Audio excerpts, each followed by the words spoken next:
மக்கள் வந்து என்ன விரும்புறாங்கன்னா இதுல வந்து காசு கிடைக்குது. இது எனக்கு இப்போ நான் சொல்றேன்னா 25 மூட்டைக்கும் 10 மூட்டைக்கும் வித்தியாசம் இருக்குல்ல. ஏரியில பாசனம் இருக்கா அப்படிங்கிறத நம்ம பார்க்கணும். சரி இருக்கு அப்படின்னா நம்ம அது வேற நெல் கூட பண்ணலாம். காலங்கள் மாறினாலும் தண்ணி வசதி இருக்கான்னு பார்க்கணும். தண்ணி வசதி இருந்துச்சுன்னா அடுத்த சாகுபடி நெல் சாகுபடிக்கு வந்து நிழல் இருக்கக்கூடாது. நல்லா தரையெல்லாம் ஒத்துமையா இருக்கணும். ஒத்துமையா இருந்து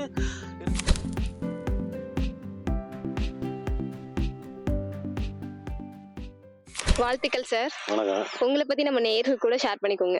நான் புதுக்கோட்டூர் ராஜமாணிக்கம் விவசாயம் வேலை பார்த்துக்கிட்டு இருக்கேன்.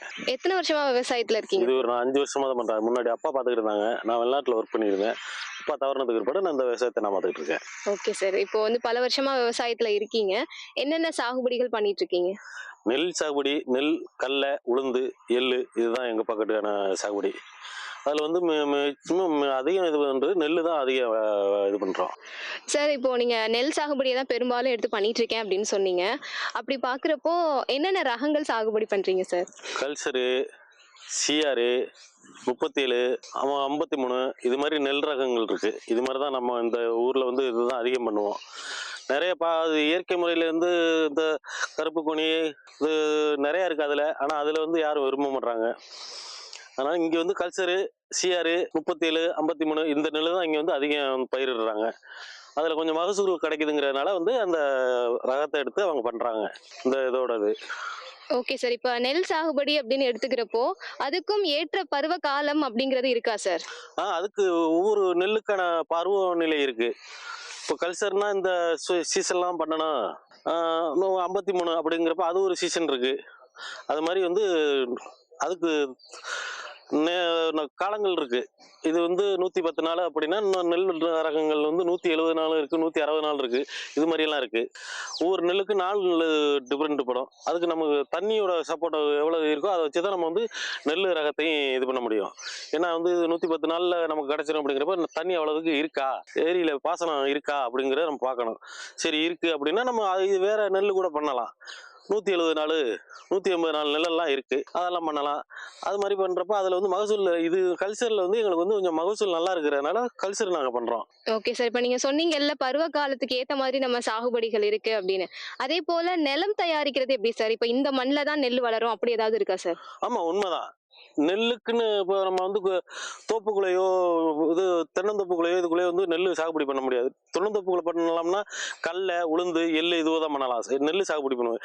நெல்லுக்குன்னு நமக்கு இது மாதிரி எந்த எதுவுமே இடைஞ்சல் இல்லாம ஒரு நிழல் இல்லாம இருக்கணும்.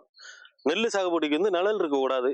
நல்லா தரையெல்லாம் ஒத்துமையா இருக்கணும். ஒத்துமையா இருந்தாதான் அதை நம்ம பண்ண முடியும். நம்ம நல்லா நாற்று உழவி நாற்று பாவி அதை ஆள் விட்டு பறிச்சு ஆள் விட்டு நட்டு அதுக்கான உரங்களை பண்ணி செஞ்சு பண்ணாதான் அதுக்கு நமக்கு மகசூல் கிடைக்கும். முறையா பண்ணுனா நமக்கு நல்லா கிடைக்கும். சார் இப்போ நெற்பயிர் அப்படின்னு வர்றப்போ ஒரு நாளைக்கு இதுக்கு எவ்வளவு தண்ணி தேவைப்படும் சார்? ஒரு நாளுன்னு இல்லை, ஒரு இடத்தை பொறுத்து இருக்கு. சில இடங்கள் வந்து தண்ணியை வந்து அப்படியே வச்சிருக்கோம். சில பூமிகள் வந்து வறட்சியா உள்ள பூமிகள், மேடான பகுதிகளுக்கு வந்து 2 நாளைக்கு வரைக்கும் 3 நாளைக்கு வரைக்கும் நமக்கு தண்ணி கொடுக்கணும். பள்ளமான பகுதிகளுக்கு வந்து தண்ணி அவ்வளவு தேவைப்படாது. ஏதோ ஒரு 10 நாளைக்கு இருக்கும், 15 நாளுக்கு ஒருக்க தான் தண்ணி தேவைப்படும். இது வந்து இந்த பூமி வந்து மேடான பகுதிங்கிறதுனால 2 நாளைக்கு ஒருக்க தண்ணி கொடுத்துக்கிட்டு தான் இருக்கணும்.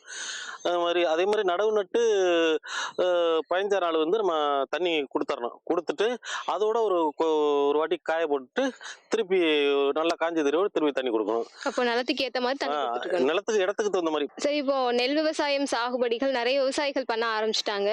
இதுல பாத்தீங்கன்னா சில பேர் இயற்கையான முறையில பண்றாங்க, சில பேர் செயற்கையான முறையில பண்றாங்க இல்லையா? ரெண்டுக்கும் என்ன வித்தியாசம்னு சொல்லுவீங்க?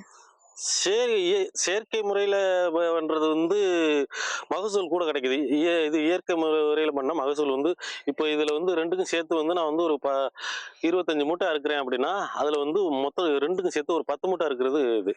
ஏன்னா அதுல வந்து நம்ம வந்து இந்த உரம் இதெல்லாம் இல்லை, எல்லாமே வந்து இந்த இது நம்ம இயற்கையா தயார் பண்றதுதான். பஞ்சகாவியம், மீன் அமிலம், இது மாதிரி தான் நம்ம அந்த வந்து இயற்கைக்கு வந்து இது பண்ண போகிறோம். இதுக்கு வந்து நம்ம வந்து உரம் எதுவுமே இல்லை, எல்லாம் மாட்டு சாணம் இது மாதிரி தான் நம்ம வந்து இயற்கையோட இது வந்து அப்படி இல்லை. நம்ம ஒரு பூச்சி இதுனாலும் உடனே மருந்து போய் கடையில் இது மாதிரி பூச்சி விழுந்துருச்சுன்னு சொல்லி நம்ம வாங்கி மருந்து தெளிச்சிருவோம்.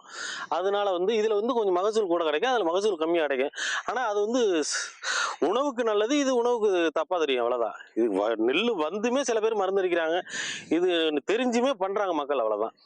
Okay sir. இப்போ வந்து நெல்லுக்கு வந்து நீங்க சொன்னீங்க, இயற்கை விவசாயத்துல சாகுபடி அறுவடை ரொம்ப கம்மியா இருக்கும், செயற்கையில அதிகமா இருக்கும். மகசூல் கூடும். அப்ப ஏன் வந்து இயற்கையான முறையில அறுவடை செய்யறத ஏன் அதிகப்படுத்த முடியல நம்மளால? அதுதான் மக்கள் வந்து என்ன விரும்புறாங்கன்னா, இதுல வந்து காசு கிடைக்குது. இது எனக்கு இப்ப நான் சொல்றேன்னா 25 மூட்டைக்கும் 10 மூட்டைக்கும் வித்தியாசம் இருக்குல்ல.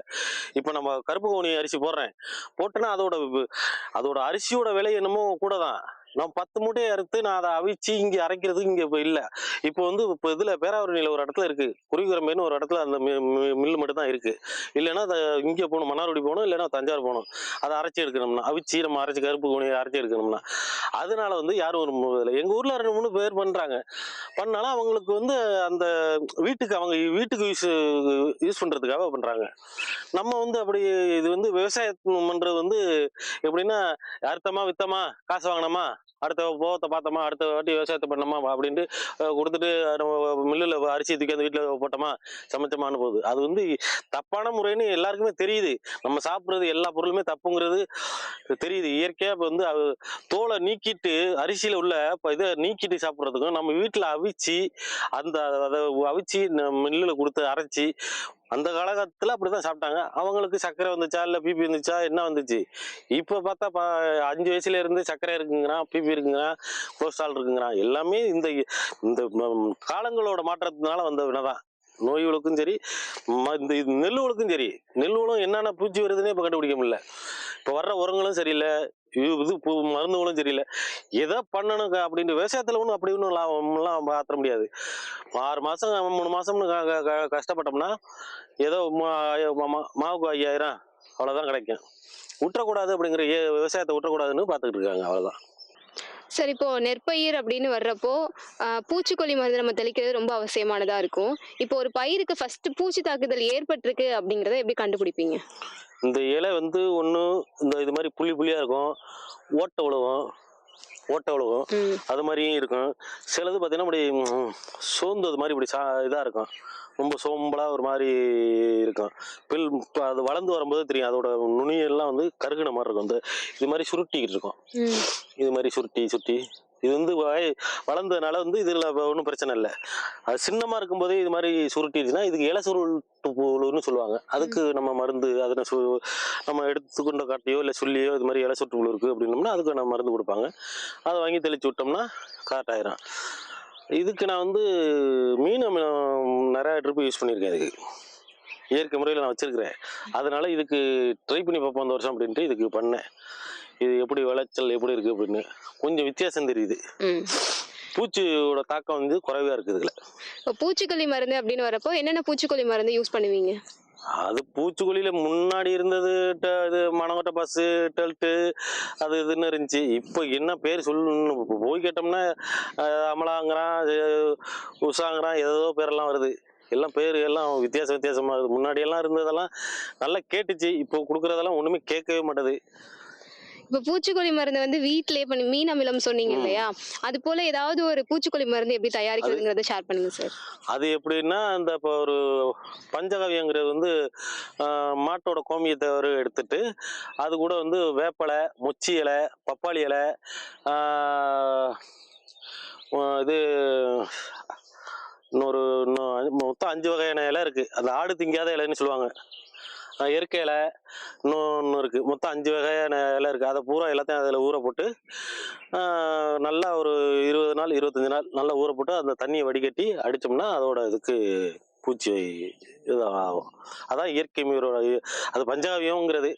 மீனம்ங்கிறது மீனை வாங்கி நம்ம அதுக்கு ஈக்குவலாக நாட்டு சக்கரை கொடுத்து அதோட வாழைப்பழம் கொஞ்சம் பேரிச்சம்பழம் தண்ணி கலக்கக்கூடாது. 40 நாளைக்கு அதில் வச்சு வாரத்துக்கு ஒரு வாட்டி கிண்டி விட்டு அதை இது பண்ணி அதை வடிகட்டினோம்னா நான் ஃபர்ஸ்ட் வந்து நமக்கு சுமல் ஒரு மாதிரி இருக்கும். அப்புறம் 40 நாள் வந்து ரோஜா மாதிரி மணக்கும் அது அந்த மீனம்லாம். அதை எடுத்து ஊற்றி நம்ம அடித்தோம்னா அது நல்லா இருக்கும். தென்னை மரத்தூளுக்கு எல்லாத்துக்குமே அது நல்லா இதாக இருக்கும். சரி, இப்போ நெல்லை வந்து ஒரு வருஷத்துக்கே ஒரு 2, 3 தடவை அறுவடை பண்ணலாம் இல்லையா? தண்ணி அதுல வந்து பாத்தீங்கன்னா, இப்போ அந்த அறுவடை நம்ம சாகுபடி பண்றது, அறுவடை பண்றதுல பருவகாலங்கள் மாறும். முதல் 6 மாசத்துக்கு வேற பருவகாலம் இருக்கும். ஆமா. 2வது 6 மாசம் வேற பருவகாலம் இருக்கும். அப்படி பாக்குறப்போ அதை எப்படி சமாளிப்பீங்க? அதுதான் வந்து இப்போ வந்து நமக்கு வந்து முதல்ல மெயினாக வந்து வயலுக்கு வந்து தண்ணி இருக்கான்னு முதல்ல பார்க்கணும். தண்ணி காலங்கள் மாறினாலும் தண்ணி வசதி இருக்கான்னு பார்க்கணும். தண்ணி வசதி இருந்துச்சுன்னா அடுத்த சாகுபடிக்கு நம்ம வந்து இதை அறுத்து முடிச்ச உடனே வீட்டில் உள்ள சாணம் இருக்குல்ல, மாட்டோட சாணங்கள், ம். அதை கொண்டாந்து கொட்டி பரப்பி விட்டு நல்லா உழுது ஒரு 1.5 மாசம் போடணும். உடனே நம்ம நாற்று விட்டு பண்ணிட முடியாது. கொஞ்சம் போட்டு பண்ணோம்னா கொஞ்சம் மகசூல் பார்க்கலாம். உடனே பண்ணோம்னா அது வந்து நல்லா இருக்காது.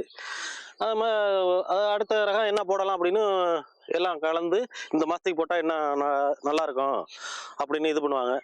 அதனால இந்த வாட்டி 53 போடலாம், இது அறுத்துட்டு 53 போடலாம்னு இருக்கிறாங்க. அடுத்த வாட்டி இது போடலாம் அப்படின்னு ஓகே அது மாதிரி இது பண்ணுறாங்க. Okay sir. இப்ப நிறைய நல்ல விஷயங்களை எங்க கூட ஷேர் பண்ணிருக்கீங்க, உங்களுடைய விவசாய தகவல்களை.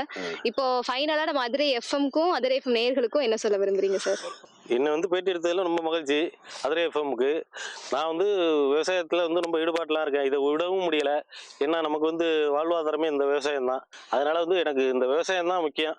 அதனால் நான் விவசாயத்தை விடலை. நான் வெளிநாட்டில் இருந்தால் 1 லட்சமோ 2 லட்சமோ சம்பாரிச்சிட்டு போயிடலாம்.